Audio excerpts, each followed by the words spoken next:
الشيطان الرجيم بسم الله الرحمن الرحيم فلما ذهبوا به وأجمعوا أن يجعلوه في غيابة الجب وأوحينا إليه لتنبئنهم بأمرهم هذا وهم لا يشعرون صدق اللہ العظیم۔ حضرت یوسف علیہ السلام کے بارے میں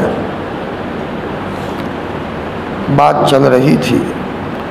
پورا قرآن درس عبرت ہے، صرف قصہ یوسف ہی کی بات نہیں ہے۔ بغیر سمجھے بھی قرآن پڑھتے رہو گے دلوں کا زنگ دور کرتا رہے گا۔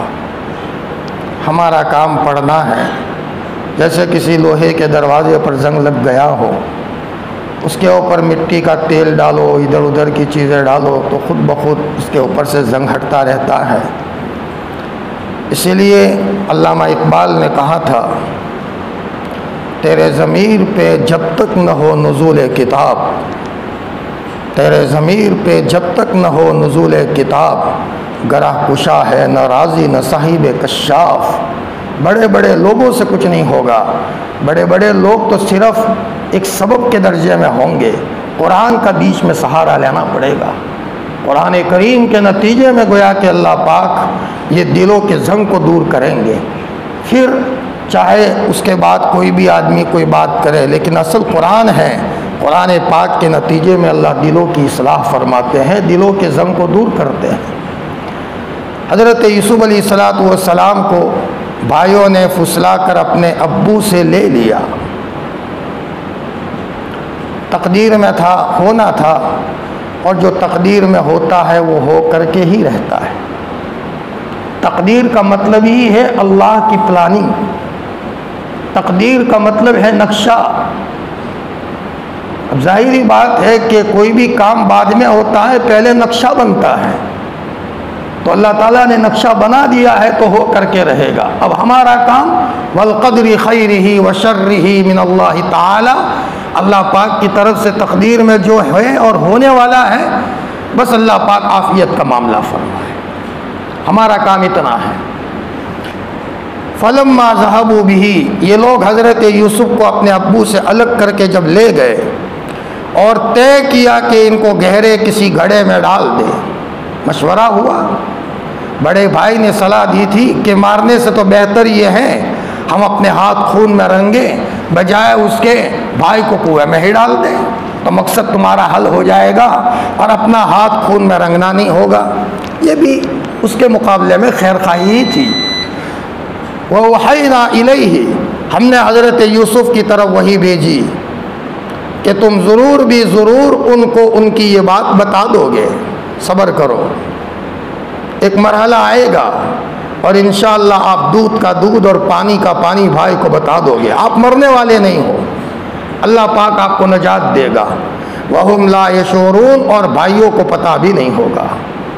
دراصل یہ بات کہاں سے ہوئی؟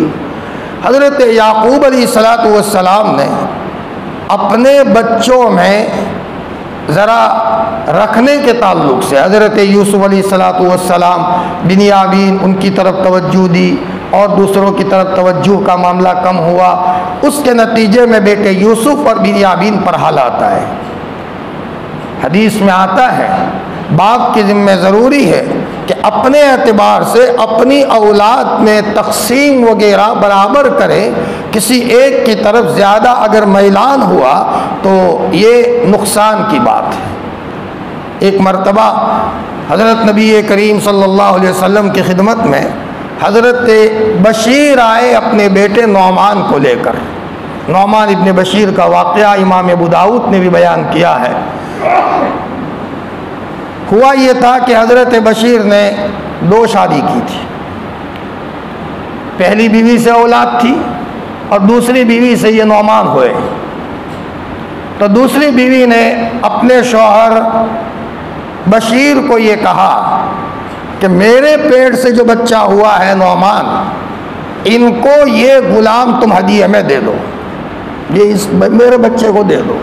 نئی آنے والی عورت چپکے اپنے شوہر کے پاس سے اپنے پیڑ سے پیدا ہونے والی اولاد کو سب کچھ دلوا دیتی ہے، بھلے پہلی بیوی کی اولاد محروم رہے۔ یہ سب دنیا کی محبت کا نتیجہ ہے۔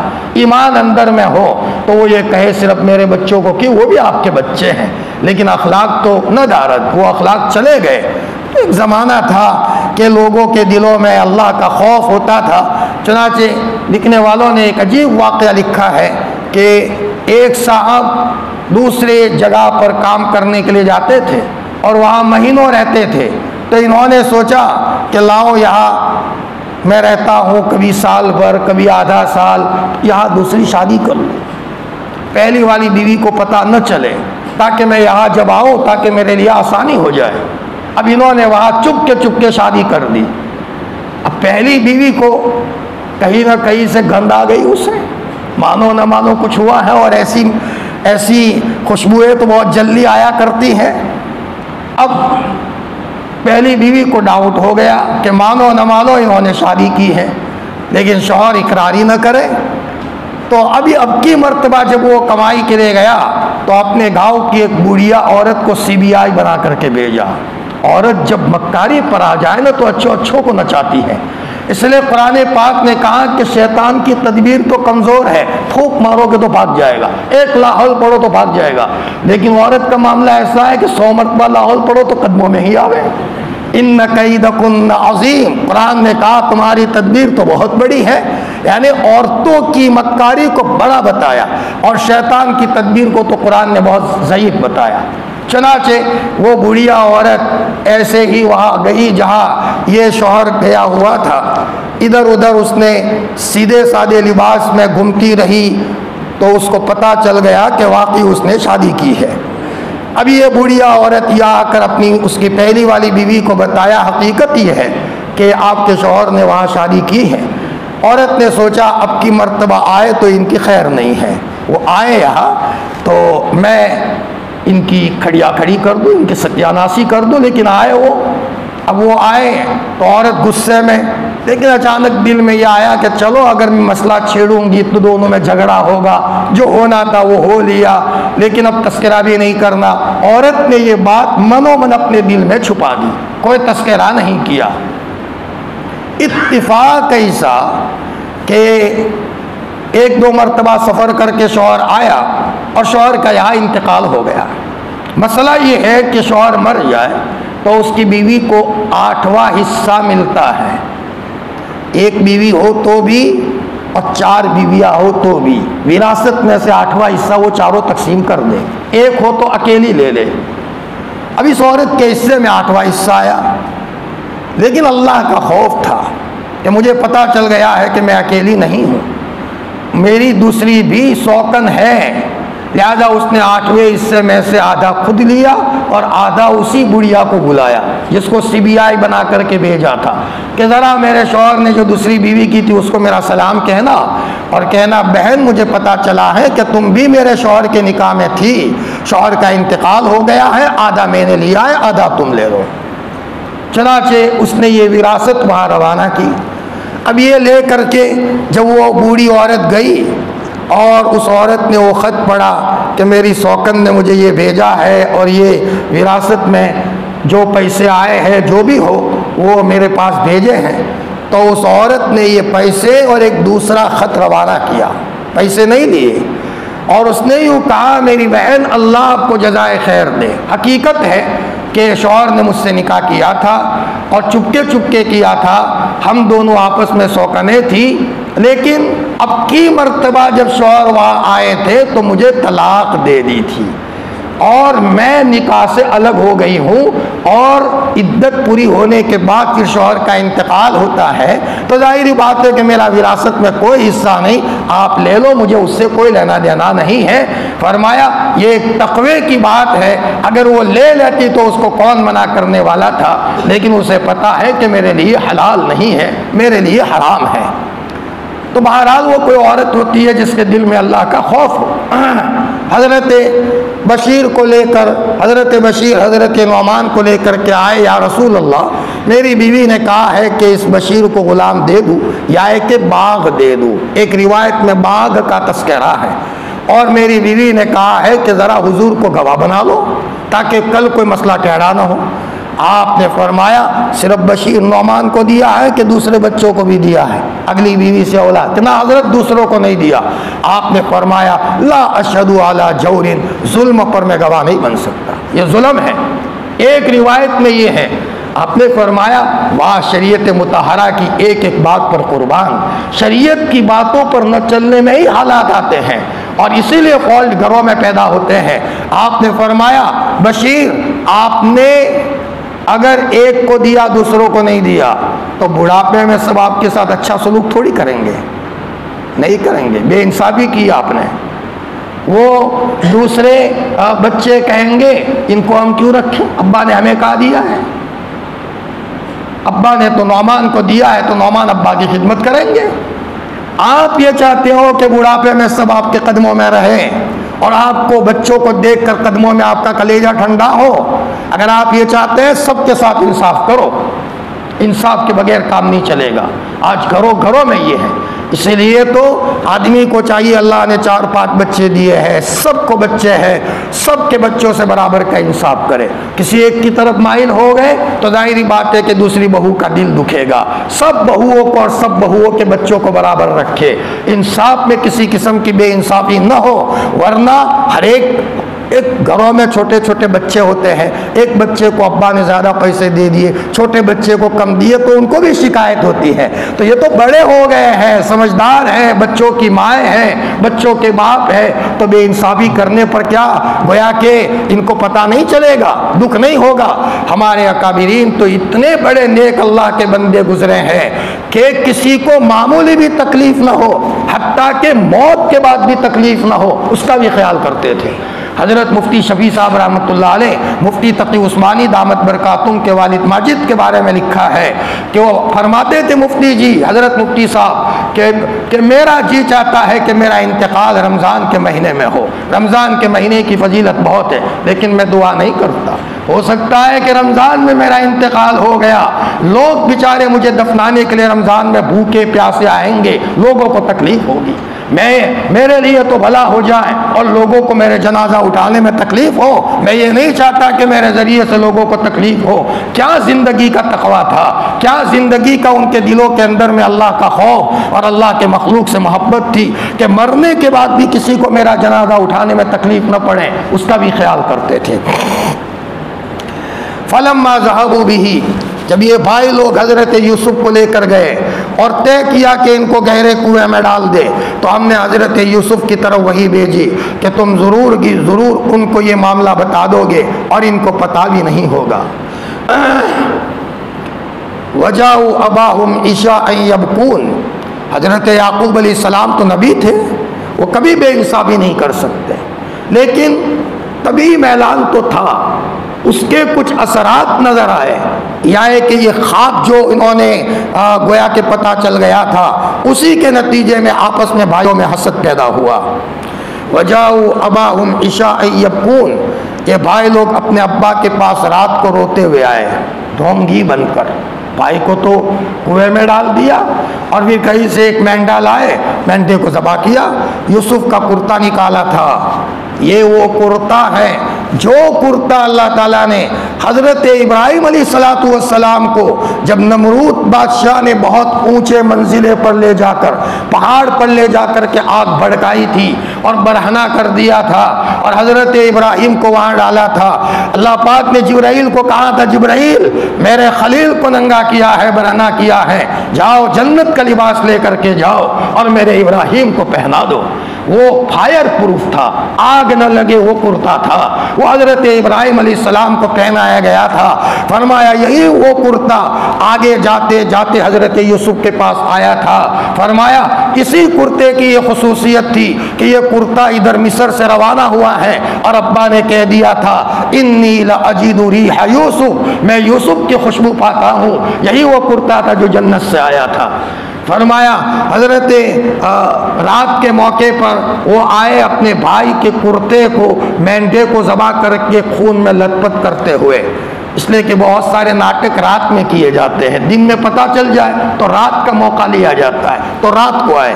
وَجَاءُوا أَبَاهُمْ عِشَاءً يَبْكُونَ، یہ لوگ اپنے ابا کے پاس رات کے وقت روتے ہوئے آئے۔ قَالُوا يَا أَبَانَا، بھائیوں نے کہا کہ ابا جان، ہم گئے تھے دوڑ لگانے کے لیے اور یوسف کو اپنے سامان کے پاس چھوڑ دیا۔ دوڑ لگا رہے تھے ہم، تو ہم نے بھائی کو کہا تم چھوٹے ہو تو ذرا سامان کی نگرانی کرو، یہاں بیٹھے رہو تم۔ بھائی کو وہیں بٹھایا تھا، بھائی یوسف کو۔ فَأَكَلَهُ الذِّئْبُ، اچانک بھیڑیا آیا اور بھائی کو کھا گیا۔ اور آپ ہم پر تو یقین کرنے والے نہیں ہیں، اگرچہ ہم کتنے ہی سچے کیوں نہ ہو۔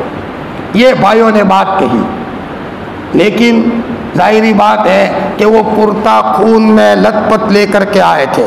وَجَاءُوا عَلَىٰ قَمِيصِهِ بِدَمٍ كَذِبٍ، یہ لوگ حضرت یوسف کے کرتے پر جھوٹ موٹ کا خون لگا کر کے لائے تھے۔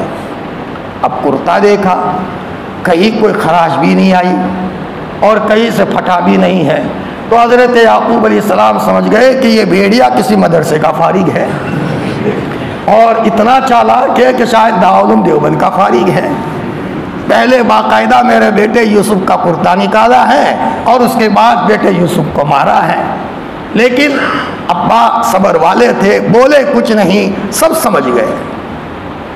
ایک اللہ کے ولیوں کی دراندیشی بہت ہوتی ہے، تو یہ تو انبیاء کا معاملہ ہے۔ دنیا کے سائنسدانوں کی عقلیں جہاں ختم ہوتی ہیں، وہاں سے ایک ولی کی عقل کا سلسلہ شروع ہوتا ہے۔ اور فرمایا ولیوں کے بعد تو پھر آگے بہت بڑا مرحلہ ہے، پھر انبیاء، ان کو تو اللہ پاک وہ دماغ دیتے ہیں۔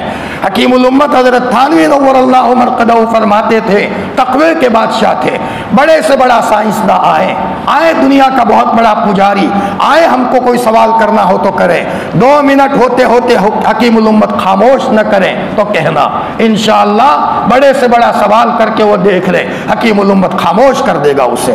یہ دل روشن تھا، اللہ کی طرف سے علم کا سلسلہ تھا، اسی لیے فرماتے تھے میرے سامنے 2 چہرے لاؤ، ایک ایمان والے کا ایک غیر مسلم کا، دونوں ہو بہو شکل، کپڑے ایک جیسے، لیکن اشرف علی فوراً بتا دے گا یہ مسلمان کا بچہ ہے اور یہ غیر مسلم کا بچہ ہے۔ اتنا ہی نہیں، میرے سامنے دو مسلمان لاؤ، ایک رات میں رونے والا تہجد کا پابند اور ایک رات میں نہ رونے والا، میں فوراً آنکھ اٹھا کر کے کہہ دوں گا یہ رات میں رونے والا ہے اور یہ رات میں سونے والا ہے۔ اللہ اکبر۔ جب اللہ کے ولیوں کی دلوں کی کیفیتوں کا یہ معاملہ ہوتا ہے تو ظاہری بات ہے وہ تو جلیل القدر پیغمبر تھے، اللہ نے ان کو حضرت یوسف کا والد بنایا تھا۔ جی، وَجَاءُوا عَلَىٰ قَمِيصِهِ بِدَمٍ كَذِبٍ، یہ لوگ یوسف علیہ السلام کے کرتے پر جھوٹ موٹ کا خون لگا کر کے لائے۔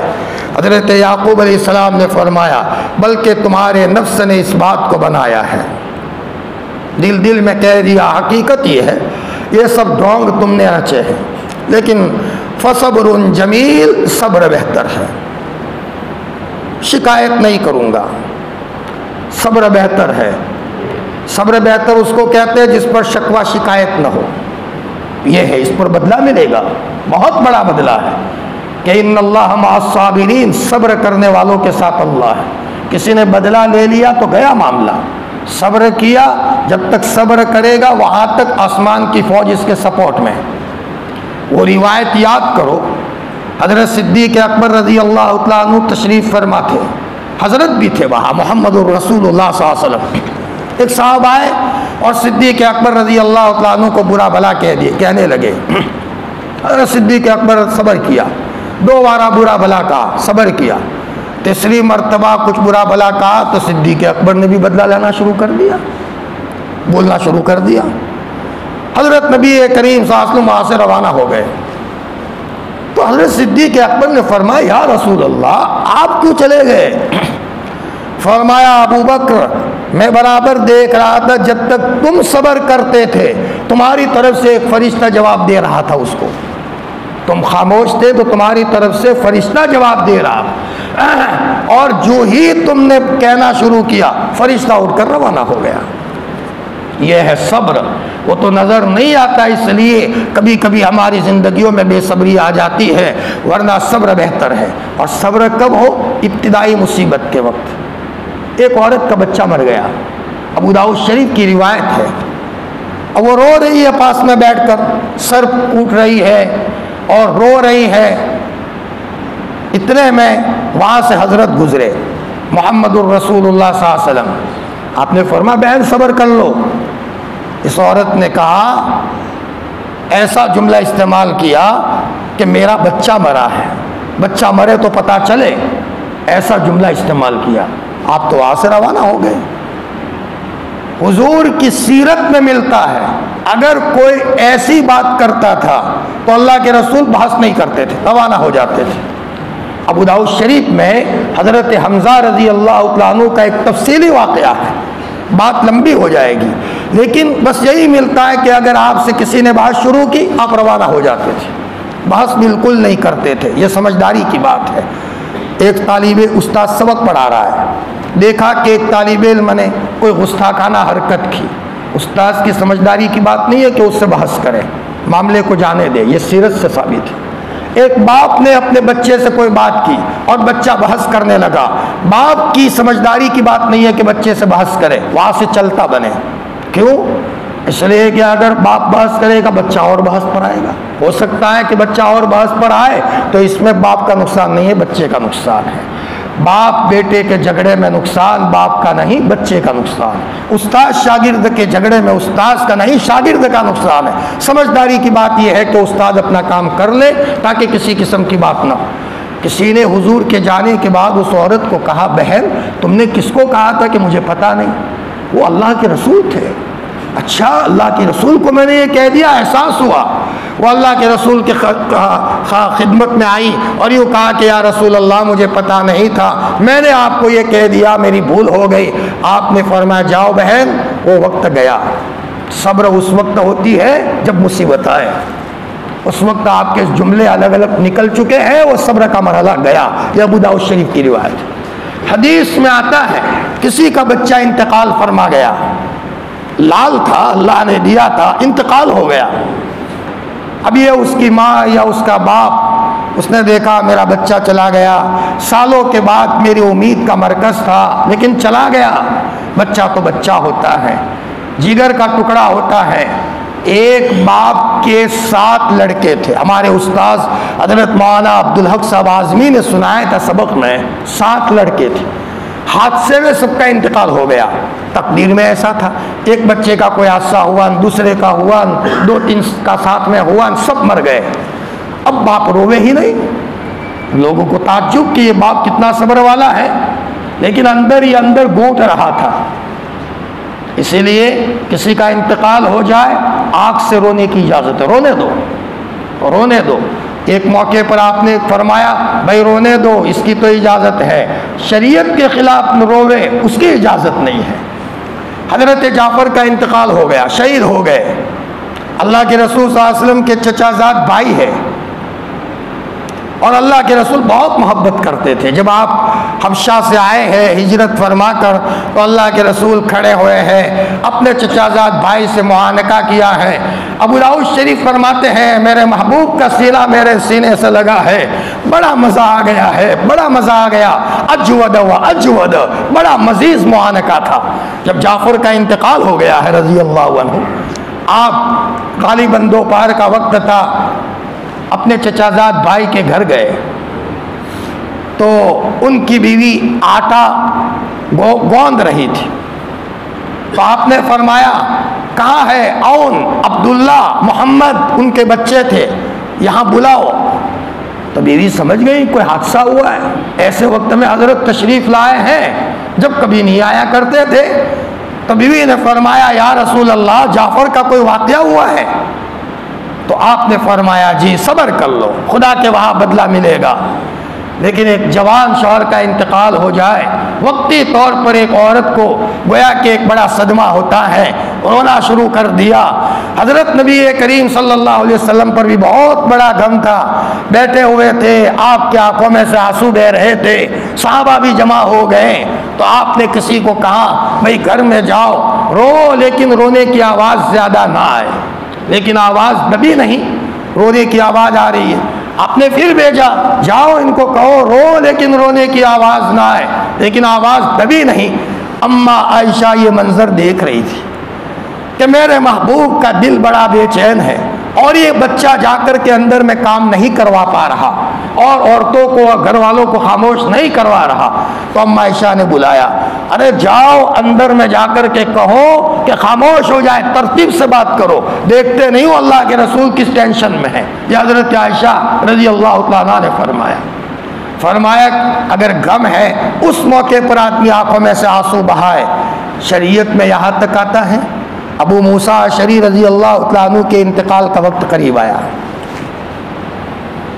ایک صحابی پاس میں بیٹھے ہیں, ابھی تیاری ہے کہ ابو موسیٰ کی روح نکلے گی.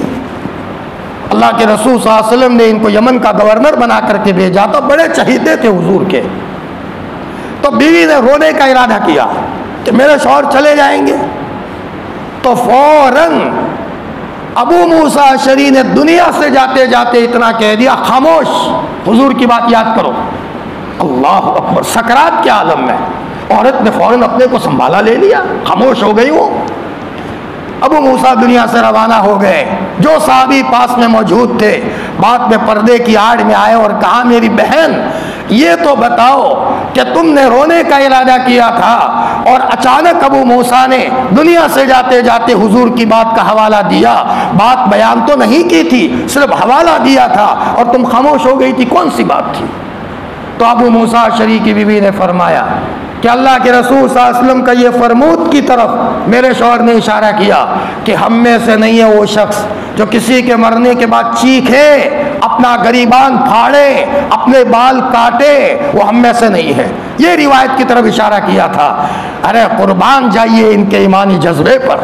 دنیا سے شوہر جا رہا ہے, پتہ ہے میری بیوی اکیلی ہو جائے گی اور بیوی بیچاری رو رہی ہے, اس کو رونا کیوں نہ آوے, اس لیے کہ شوہر جن دنیا سے جدا ہو رہا ہے لیکن دنیا سے جاتے جاتے بھی حوالہ دیا جا رہا ہے حضرت نبی کریم صلی اللہ علیہ وسلم کی بات کا. اور بیوی کا بھی حوصلہ دیکھو, ایک عورت ذات ہے لیکن شوہر نے اشارہ کیا تو حضرت کی بات کو کیسے مضبوطی سے لے لیا.